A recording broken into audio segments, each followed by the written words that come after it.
Hi friends, మీకు ఈ video నచ్చినట్లయితే ఈ వీడియోని లైక్ చేయండి, సబ్స్క్రైబ్ చేయండి.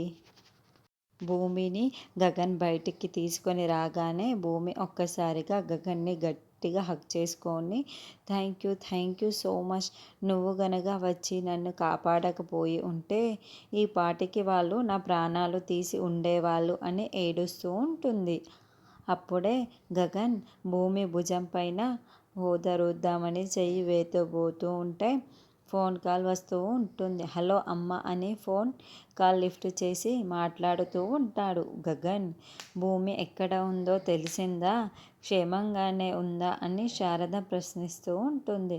పాపం రా భూమి, ఎక్కడుందో ఏమో, నాకు చాలా భయంగా ఉంది అని అంటుంటే, అమ్మ భూమి నా దగ్గరే ఉంది, క్షేమంగానే ఉంది, నువ్వేమీ భయపడకమ్మా అని గగన్ అంటాడు. హమ్మయ్య, భూమి క్షేమంగానే ఉందా? ఆ దేవుడు దయ వల్ల క్షేమంగా ఉన్నదన్నమాట.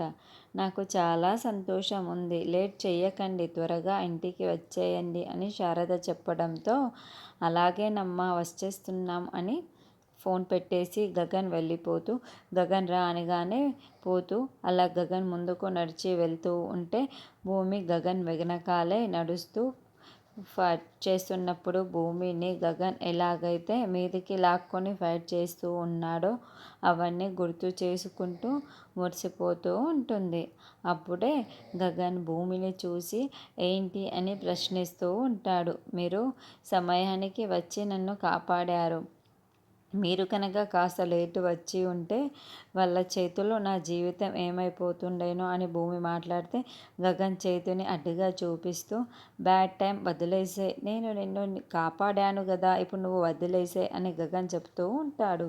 మీరు నా కోసమే వచ్చారా అని భూమి అంటుంది. లేదు, అడవిలో పులి ఉందని చూసిపోదామని వచ్చానని గగన్ అనడంతో, అదేంటి అని భూమి అంటుంది. లేకపోతే నీ కోసం కాకపోతే ఇంకెవరి కోసం వచ్చాను అని గగన్ అంటాడు. వాళ్ళందరినీ నా కోసమే కొట్టావా అని భూమి అంటుంది. నీ కోసం కాదు, నా కోసం కొట్టాను అని గగన్ అనడంతో, అర్థం కాలేదని భూమి అని అంటుంది. నా అన్న వాళ్ళ జోలికి ఎవరు వస్తారో చూద్దాము అనగానే